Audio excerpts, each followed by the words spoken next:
Hello வணக்கம், welcome to கண்ணானை கண்ணே channel. இன்றைக்கி நம்ம என்ன பார்க்க போகிறோன்னா 8 மாதங்கள் கம்ப்ளீட்டான குழந்தையிலேருந்து உண்ணக்கூடிய ஒரு காலை மற்றும் இரவு உணவு தான் எப்படி பண்ணலான்னு பார்க்க போகிறோம். அதுவும் பேன்கேக் தான் எப்படி பண்ணலான்னு பார்க்க போகிறோம். இந்த பேன்கேக் இனிப்பு சுவை இல்லாதது. சில குழந்தைங்களுக்கு இனிப்பு சுவை இல்லாமல் உணவு சாப்பிட தான் பிடிக்கும்.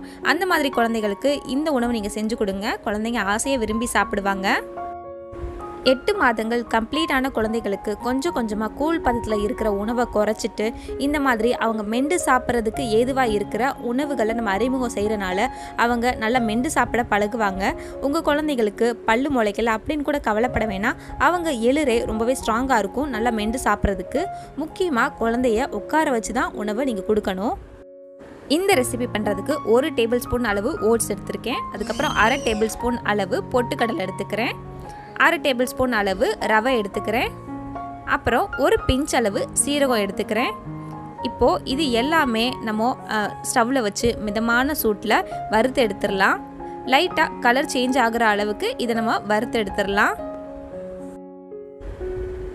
இது இப்போது ரெடி ஆயிடுச்சு. நம்ம ஸ்டவ் ஆஃப் பண்ணிவிட்டு நம்ம இதை ஆற வச்சிடலாம் கொஞ்சம் நேரத்துக்கு.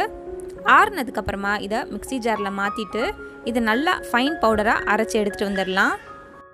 நான் இன்றைக்கி ஒரு வேளை உணவுக்காக தான் இவ்வளோ அளவு எடுத்திருக்கேன். நீங்கள் ஒரு மாதத்துக்கு தேவையான அளவு பவுடர் ரெடி பண்ணி வச்சுக்கலாம். வாரம் 1 முறை இல்லை 2 முறை குழந்தைக்கு நீங்கள் கொடுக்கலாம். இப்போ இது நல்லா அரைச்சி எடுத்தாச்சு. நல்ல ஃபைன் பவுடராக இது அரைப்பட்டிருக்கு. இந்த அளவுக்கு இருக்கணும். இப்போ இதில் ஒரு சின்ன துண்டு இஞ்சி சேர்த்துக்கலாம். அதோட 1 டேபிள் ஸ்பூன் அளவு தேங்காய் துருவல் சேர்த்துக்கலாம். அடுத்து 1 டேபிள் ஸ்பூன் அளவு கெட்டியான தயிர் சேர்த்துக்கலாம். இது புளிக்காத தயிர். அதுக்கப்புறமா ஒரு 2-3 கருவேப்பிலை இலையை நல்லா கிள்ளி போட்டிருக்கேன். அதுக்கப்புறமா ஒரு சின்ன வெங்காயம், கொஞ்சமாக தண்ணி சேர்த்துருக்கேன். 1 டேபிள் ஸ்பூன் அளவு தான், நிறையா சேர்த்துறாதீங்க. இதை இப்போது நல்லா மையாக அரைச்சி எடுத்துகிட்டு வந்துடலாம். நல்லா அரைச்சாச்சு. இந்த மாதிரி திக்காக இருக்கணும். தண்ணீர் கம்மியாக சேர்த்தா தான் நமக்கு இந்த கன்சிஸ்டன்சி நமக்கு கிடைக்கும். அப்புறம் இதில் 1 பிஞ்ச் அளவு உப்பு சேர்த்துக்கலாம். 1 வயசுக்கு மேலே இருக்க குழந்தைக்கு மட்டும். இதில் 1 பிஞ்ச் அளவு பெப்பர் தூள் சேர்த்துக்கோங்க. நான் இன்றைக்கி தேங்காய் சட்னியோடு கொடுக்க போகிறதுனால நான் எதுவும் சேர்க்கலை. இதை தோசைக்கல்லில் சின்ன சின்ன ஊத்தப்பம் மாதிரி போட்டுக்கலாம். நம்ம எடுத்துக்கிட்ட அளவுக்கு நமக்கு 3 போல் இந்த மாதிரி சின்ன சின்ன பேன்கேக் நமக்கு கிடைக்கும். இதில் நெய் சேர்த்து நல்லா 2 பக்கமும் வேக வச்சு எடுத்துடலாம். நம்ம குழந்தைக்கான ஹெல்தியான பிரேக்ஃபாஸ்ட் ரெடி ஆயிடுச்சு. Oats pancake. இதில் பெப்பர் தூள் சேர்த்துருந்தா இதை அப்படியே நம்ம கொடுக்கலாம். இதிலே கொஞ்சம் காரம் எல்லாமே சேர்த்து இருக்கும். பாருங்கள், இது பிக்கும் போதே தெரியுது எந்த அளவுக்கு இது சாஃப்டாக இருக்குன்னு. குழந்தைங்களுக்கு நல்லா சின்ன சின்ன துண்டுகளாக பிச்சு நல்லா கையால் நசுக்கி அவங்களுக்கு ஊட்டி விடுங்க.